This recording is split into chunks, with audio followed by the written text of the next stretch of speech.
Hello friends, मैं ओम शर्मा आप सभी का स्वागत करता हूं हमारे यूट्यूब चैनल चयन मंत्रा पर। तो मैं आशा करता हूं आप सभी की पढ़ाई अच्छी चल रही होगी, मस्त चल रही होगी, आप सभी भी मस्त होंगे, ज़बरदस्त होंगे। तो आज हम आपके लिए जो हमारी सीरीज चल रही थी उसका शायद ये 5th एडिशन पार्ट है। तो आज हम इस सीरीज में क्या होंगे, आपको जो बताएंगे बड़े सिंपल तरीके से कैसे डिजिटल सम निकालते हैं वो बताएंगे। फिर कुछ मिक्स क्वेश्चन दिए गए हैं, टाइम और वर्क के भी दिए गए हैं, परसेंटेज के भी इसमें दिए गए क्वेश्चन हैं। तो आओ चलो हम अपनी सीरीज पर चलते हैं। यदि आप लोगों के पास किसी प्रकार का कोई क्वेश्चन है जो आपसे नहीं हो पा रहा हो तो हमारे टेलीग्राम लिंक में डाल देना, हम उसको जरूर कराएंगे। सिंपल से सिंपल उसकी शॉर्ट ट्रिक जरूर देंगे आप लोगों को, ठीक है। तो चलते हैं अपनी सीरीज पर। तो देखो हमारी टीम जैसे हर बार लेकर आती है, इस बार भी आपके लिए लेकर आई है। इसमें क्या लिखा है, जब तक तुझे हासिल ना कर लूं चैन नहीं पाऊंगा, तेरे अलावा कोई और ख्वाब ना देखूंगा। तो देखो यहाँ पर किस चीज की बात की जा रही है कि जब तक तुझे हासिल ना कर लूं चैन नहीं पाऊंगा। अर्थात जब तक मुझे गवर्नमेंट जो मिल ना जाए ना, जब तक मुझे यूनिफॉर्म ना मिल जाए, चाहे आर्मी की हो, पुलिस की हो, किसी भी चीज की यूनिफॉर्म हो, जब तक मिल ना जाए चैन नहीं पाऊंगा। कोई भी उसके अलावा कोई ख्वाब ही नहीं देखूंगा, चाहे मुझे अपना खेल छोड़ना पड़े, खाना छोड़ना पड़े, कुछ भी करना पड़े, पहले जॉब पानी है। खाना खा लेना फिर भी, क्योंकि खाना खाए बगैर तो जॉब का ध्यान ही नहीं आएगा। पता पड़े खाने ना मिलने के चक्कर में तुम कहीं और पहुंच गए, जॉब मिली नहीं आपको, ये जरूर ध्यान देना, खाना जरूर खाना। तो देखो क्या बोला, तेरे अलावा कोई और ख्वाब ना देखूंगा। मतलब ये जो दिया गया है ना, यही मेरा ख्वाब है। सर पे टोपी चाहिए तो चाहिए, और ये आपको प्राप्त करनी है, चाहे 1 अटेम्प्ट में करनी पड़े, इतनी मेहनत करो, कोशिश करो। आप यही सोच को कि मुझे 1 अटेम्प्ट में ही सिलेक्शन पाना है, क्योंकि सेकंड अटेम्प्ट जब आता है ना तो बच्चा डिमोटिवेट भी हो जाता है। डिमोटिवेट बिल्कुल भी नहीं होना है, हमें पहले ही अटेम्प्ट में इतनी मेहनत करनी है कि पहले अटेम्प्ट क्लियर हो जाए हमारा, ठीक है। अब चलते हैं हम अपनी सीरीज पर। तो देखो हमारी सीरीज का पहला क्वेश्चन आपके बोर्ड, हमारे बोर्ड पर आपके सामने। तो देखो इसमें क्या देख, पहले पेन चेंज कर लेते हैं।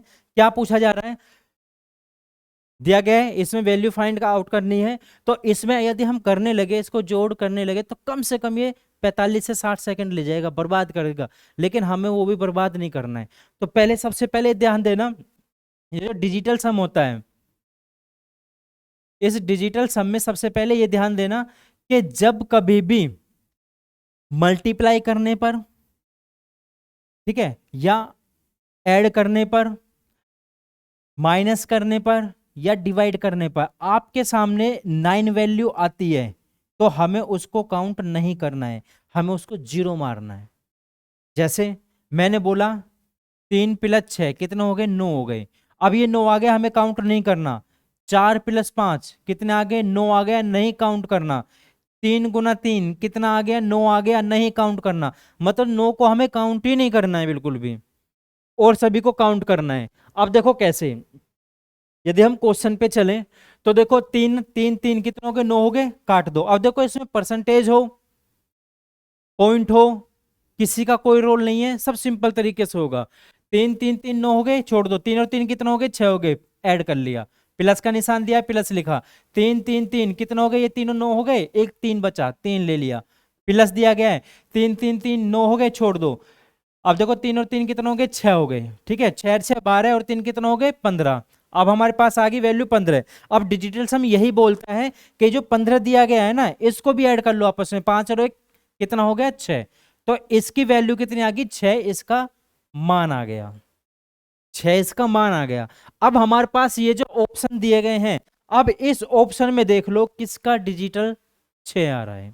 बात सही है। अब देखो सारे के सारे 9 9 दिए गए, छोड़ दो, हमें नहीं लेना। 3 बचा, इसका डिजिटल 3 आया, हमारा आंसर नहीं हो सकता, आना था 6। अब देखो 3 3 3 9 हो गए, छोड़ दो, 3 9 9 छोड़ दो, बचा कितना, 3, इसका भी नहीं हो सकता, आना था 6 आना था।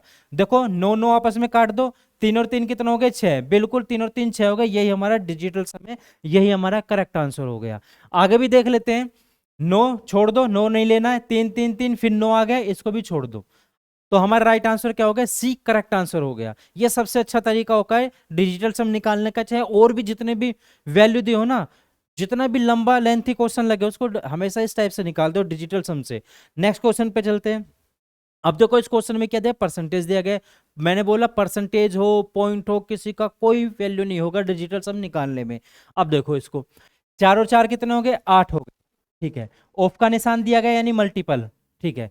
5 6 7 और 1 8, फिर 8 आ गया। प्लस का निशान दिया गया है, बिल्कुल ठीक है।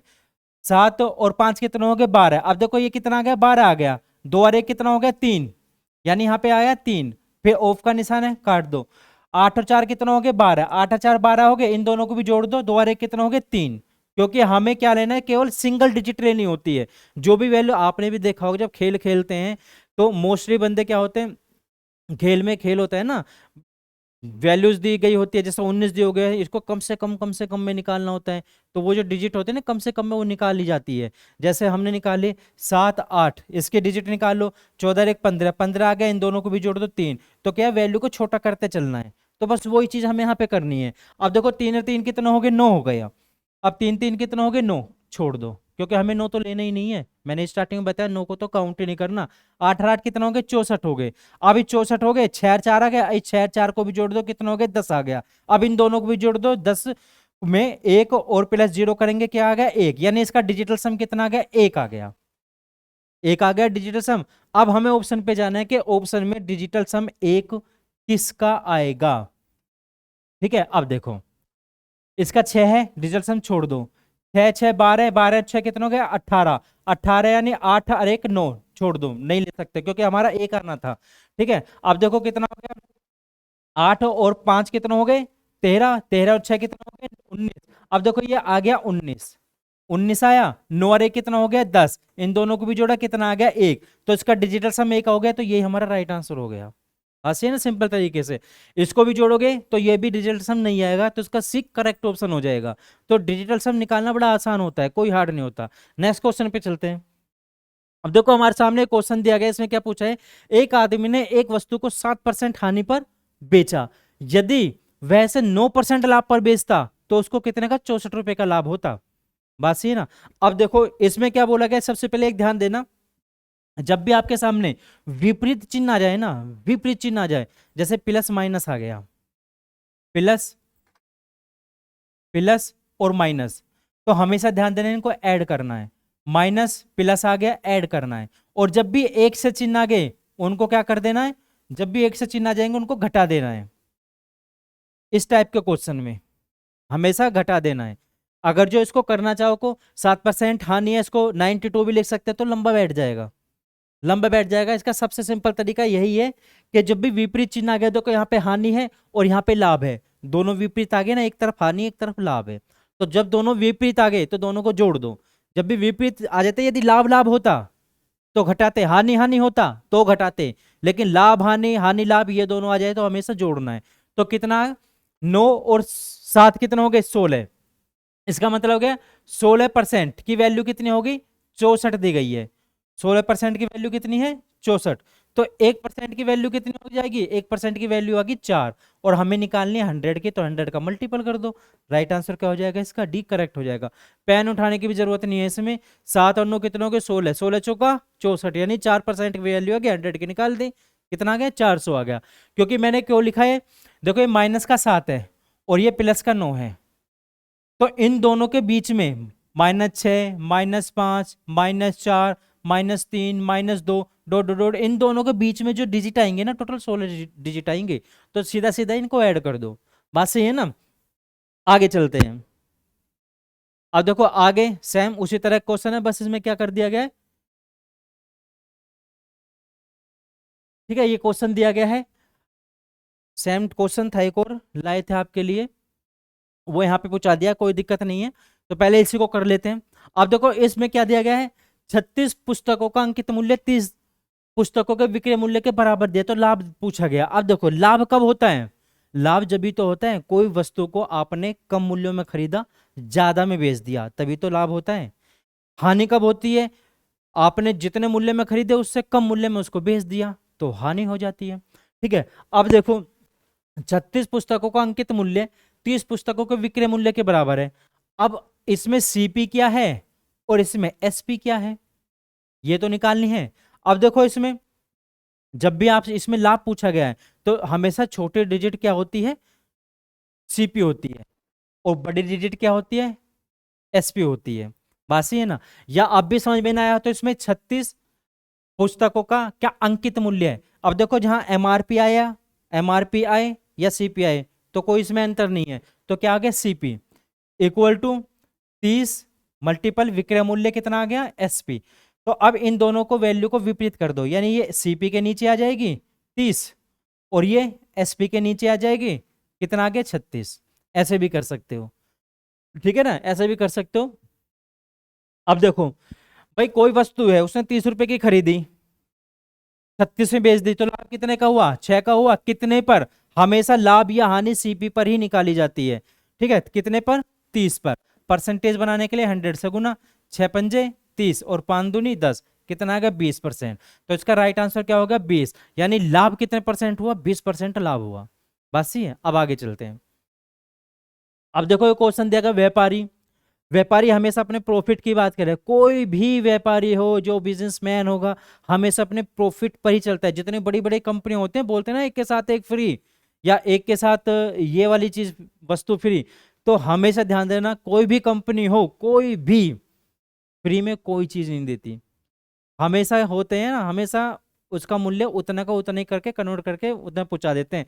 खासकर आपने मॉलों में भी देखा होगा, जो चीज आपको एमआरपी उस पर लिख रही होगी, एमआरपी 130, तो मोल में जाके देखोगे वही उस पे एमआरपी 140 के करीब लिख रही होगी, 140 के करीब। वे लिखवाते हैं अपने, अलग करवाते हैं। अब ये 140 की है, अब वो तुम्हें घटाकर इतने में देंगे, लेकिन हमको क्या लगेगा, अरे यार 10% की या इतने परसेंट की छूट दे रहे हैं, ये सस्ता दे रहे हैं बाहर से, तो जबकि बाहर से भी वही वस्तु उतने पे मिल जाती है, ठीक है। आप अब अजमाना कभी इस चीज को, ठीक है। अब देखो, एक व्यापारी दो वस्तुओं को बेचता है, एक पे 10% की हानि होती है और दूसरे पर 15% का लाभ होता है। उन दोनों को कोई प्रॉफिट नहीं होता, दोनों पर कोई प्रॉफिट नहीं होता। तो देखो, एक पे 10% की हानि हुई, एक पर 15% का लाभ हुआ, और इन दोनों पर 0% का लाभ और हानि होती है, दोनों पर। अब देखो, इनका दोनों का रेशो निकाल लिया, कितना आ गया, ये 15 आ जाएगा और ये कितना आ जाएगा, 10 आ जाएगा। पांतिया 15, 5 दूनी 10, यानी इन दोनों का रेशो कितना आ गया, 3:2 आ गया, आ गया 3:2। अब इसमें क्या पूछा गया है, यदि इन दोनों वस्तुओं का कुल विक्रय मूल्य 30,000 हो, कुल विक्रय मूल्य 30,000 पूछा है, तो उनकी लागत मूल्य क्या होगा। यानी 3 2 5, 5 की वैल्यू कितनी दी गई है, 30,000 दी गई है, 30,000, 5 एकम 5, यानी 5 छंग 30, यानी एक यूनिट की वैल्यू कितनी आ गई, 6,000 होगी। एक यूनिट की वैल्यू 6,000 होगी। और इसने पूछा क्या है कि उनके बीच का अंतर ज्ञात कीजिए। तो इन दोनों के बीच का अंतर कितना है, एक ही तो है, और एक का मान कितना आया, 6,000। तो इन दोनों के बीच का अंतर कितना है, 6,000, यानी इसका करेक्ट आंसर हो जाएगा। एक तरीका तो इसका ये था, लेकिन जो पीछे मैंने बताया था सेम वही है, बस इसमें लैंग्वेज चेंज की हुई है। क्या है, एक पे 10% की हानि, एक पे 15% का लाभ है, दोनों को जोड़ दो ना 25, तो 30% जो आया, सॉरी 30,000 आया है, तो 30,000 बटे 25, तो एक यूनिट का मान आ जाएगा। इसमें कितना आ जाएगा, लगभग जितना भी आएगा, लगभग 12 के करीब आएगा। उसमें इन दोनों का अंतर का निकालना है, 1200 के करीब आ जाए, 12 गुना इन दोनों का अंतर कितना हो जाएगा, 12 पंजे 60, यानी 5 का अंतर आ जाएगा, तो 12 पंजे 60, 6,000 आ जाएगा वहां पे, वहां से भी। तो इसमें या उसमें कोई अंतर नहीं है, सेम सा है। आगे चलते हैं। अब देखो, एक संस्था दी गई है। अब इस क्या पूछा गया है, संस्था में, एक संस्था में कर्मचारियों की संख्या को 4:3 के अनुपात में कम कर दिया गया। देखो, कुल एम्प्लॉय थे, उनकी संख्या में क्या 4:3 का अंतर है, यानी पहले उसमें एम्प्लॉय कितने थे, 4 थे, अब उसमें घटाकर कितने कर दिए गए, 3 कर दिए गए। जब घटा दिए भाई, कोई संस्था है वहां पे जाते हैं तो वहां पे यार दोस्त भी अच्छे बन जाते हैं, ठीक है। कोई साथ में जाता है, घर से ही साथ में आता है, तो कलीग अच्छे बन जाते हैं। अब उसमें से कर्मचारियों की संख्या का कर दी गई, कम कर दी गई। जब कम कर दी गई, अब कोई बंदा पहले साथ साथ आते थे, अब अकेले आ रहा है, तो उसका मन नहीं लग रहा, मन टूट रहा है, उदास हो रहा है बंदा। तो कर्मचारी, तो कंपनी ने क्या काम करा, संस्था ने क्या काम करा, तो प्रत्येक व्यक्ति के वेतन को, अब देखो यहाँ पे क्या दिया गया है, सैलरी दी गई है। उसके वेतन में पहले कितना था, 5 मिलता था, अब कितना कर दिया, 6 कर दिया गया। तो उसने क्या काम करा संस्था ने, कि हमारे एम्प्लॉय नाराज ना हो, उनको मोटिवेट कर दिया, लो तुम्हारी सैलरी बढ़ा दी, भाई सैलरी बढ़ा दी, 1000 2000 रुपए जितने बढ़ा दिए, वे भी खुश हो गए, चल यार कोई बात नहीं, दोस्त और बन जाएंगे, पेमेंट तो ज्यादा हुई, बात ये है। अब उनको खुश करने के लिए काम कर दिया, पहले उनको 5 रुपए मिलते थे सैलरी के, अब 6 मिलने लगे, वे भी खुश। अब इसमें संस्था भी खुश, क्योंकि संस्था को कितने का फायदा हुआ इससे, 6000 रुपए का फायदा हुआ। देख लेते हैं भाई, पहले उसमें एम्प्लॉय कितने थे, 4 थे, पहले एम्प्लॉय 4 थे, और उन चारों को कितनी मिलती थी, यानी एक बंदे को 5 रुपए सैलरी मिलती थी, तो 4 बंदों को कितने मिलेगी, 5 चौक 20, यानी उसको कितनी सैलरी मिली, 20 सैलरी मिली।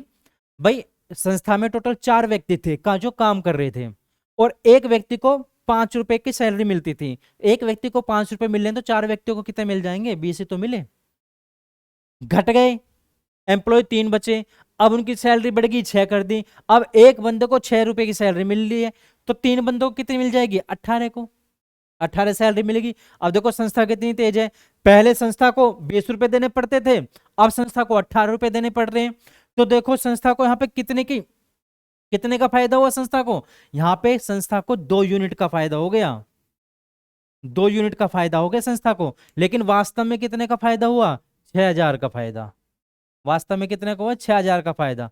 तो उसमें पूछा है तो शुरुआत का वेतन और वर्तमान वेतन क्या है, अब देखो इसमें शुरुआत का वेतन पूछा है, वर्तमान भी पूछ सकता है, दोनों निकाल लेंगे, कोई दिक्कत नहीं है। अब शुरुआत का वेतन कितना है, यहाँ पर देखो शुरुआत में वेतन 20 था, और बाद में कितना है, 18 कर दिया गया है। यदि आपसे पूछे शुरुआत में वेतन कितना है, तो इसमें 10 का मल्टीपल कर दो, जब इसमें 10 का मल्टीपल करोगे तो ये कितना हो जाएगा, 20, तो ये कितना हो जाएगा, 60,000, 60,000 हो गया, ठीक है इतना, तो इसका राइट आंसर क्या हो गया, 60,000 हो गया। और यदि वर्तमान की बात करें, तो एक यूनिट की वैल्यू कितनी है, 2 रुपए, यहाँ पे कितने 2 यूनिट दी गई है, तो यहाँ पे 18 के निकालने, तो इसमें 9 का मल्टीपल कर दो, तो 9 दूनी क्या हो जाएगा, 18 हो जाएगा, 18 यूनिट, कितना मान आ जाएगा, 54 आ जाए, नोचिंग 54,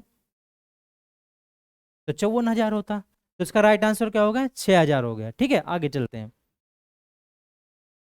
अब देखो क्वेश्चन दिया गया, अच्छा क्वेश्चन है ये भी, इसमें बोला है ए और बी किसी काम को टी दिनों में कर सकते हैं, यानी ए और बी हैं, किसी काम को टी दिनों में कर सकते हैं, ए अकेला उस काम को टी प्लस 4 दिनों में करता है, बी अकेला इस काम को टी प्लस 16 दिनों में करता है, तो टी का मान ज्ञात करो। अब देखो इसमें क्वेश्चन में बहुत सारी चीजें पूछी जा सकती थी, क्या कि ए अकेला इसको कितने दिनों में पूरा करता है, बी अकेला इसको कितने दिनों में पूरा करता है, पूछ सकते थे बिल्कुल इसको। ठीक है, इसमें पूछा गया है टी का मान पूछा जा रहा है, चलो टी का मान भी पूछा जा रहा है, पूछ सकते थे टोटल काम कितना है, टोटल काम, ठीक है, टोटल वर्क भी पूछ सकते थे, ए और बी दोनों इसको कितने दिनों में करेंगे ये भी पूछ सकते थे, इस क्वेश्चन में कुछ भी पूछ सकते थे। ठीक है, अब एक एक करके चलते हैं। अब देखो इसको यदि मैं बेसिक से करने लगा तो बहुत लंबा हो जाएगा, कैसे, एक एक दिन का काम निकालोगे कितना होगा, ए 1/t+4, बी के एक दिन का काम निकालोगे 1/t+64, और दोनों के एक दिन का काम कितना 1/t। यदि आप इससे करोगे टी का मान आ जाएगा, लेकिन बहुत लंबा हो जाएगा, पहले इसका एलसीएम लोगे, ऐड करोगे, मल्टीप्लाई करोगे, बहुत लंबा हो जाएगा, हम बड़े सिंपल तरीके से करेंगे। अब देखो इसमें जब भी ध्यान आए, जब भी आपको करना हो, तो हमेशा इसमें टी स्क्वायर का मान निकलता है, टी स्क्वायर का मान निकलता है। तो ए पूरा काम t+4 दिनों में कर रहा है, बी पूरा काम t+16 दिनों में कर रहा है, बात सही है। तो हमें कुछ नहीं लेना है, इनकी केवल जो अंदर की डिजिट होती है ना वो लेना है, इन दोनों का मल्टीपल करना होता है। तो टी स्क्वायर कितना हो गया, 4+16, तो टी स्क्वायर कितना हो गया, 16 चौका 64, रूट उधर चलाया जाएगा, टी बराबर कितना हो जाएगा, √64, और √64 किसका मान होता है, √64 होता है 8 का मान, तो टी का मान कितना हो गया, 8, हमारा डी करेक्ट आंसर हो गया। तो यदि ऐसे करोगे लंबा हो जाएगा, ऐसे करोगे तो बड़ा सिंपल शॉर्ट बैठ जाएगा। ठीक है, अब देखो हमने यहाँ पे जो क्वेश्चन काउंट किए थे, इनका मान कैसे निकालोगे। अब देखो टी का मान कितना आया, 8, ए एक दिन में कितना काम कर रहा है, t+4, तो 8 और 4 कितना हो गए, 12, एक एक दिन का काम कितना हो गया, 12, ये कितना काम कर रहा है, t+16, और टी का मान कितना है, 8, 8 और 16 कितना हो गया, 24, तो ये कितना आ गया, 24 हो गया। टी का मान हमने निकाल दिया, कितना आ गया, 8 आ गया। अब देखो ए 12 काम कर रहा है, बी 24 दोनों में कर रहा है, दोनों का एलसीएम कितना आ गया 24, तो टोटल काम कितना हो गया 24, तो टोटल काम निकाल दिया 24। दोनों का काम निकाल लो एक साथ यदि करें, 12 दूनी 24 और कितना आ गया 12 दूनी 24 और 24 से कम 24, ये टोटल काम क्या होगा, ये टोटल काम टी ही तो था भाई, ये जो टोटल काम था ये चीज तो हमने निकाल दी यहां से। अब ये टोटल काम क्या था ना, टी ही तो था, ये टी तो था जो पूछा गया था 8। बात सही है ना। आगे चलते हैं। तो देखो हमारी वीडियो यहीं तक थी, आप लोगों को क्लास कैसे लगी जरूर बताना। आपसे विनती है इसको करना मत भूलना, विनती है आपसे इसको करना मत भूलना। आपने मुझको सुना देखा उसके लिए ये बहुत बहुत आप लोगों का धन्यवाद। ठीक है, तो मैं आप सभी लोगों से विदा लेता हूं। आपको क्लास कैसी लगी डिस्क्रिप्शन में जरूर बताना। बाकी थैंक यू।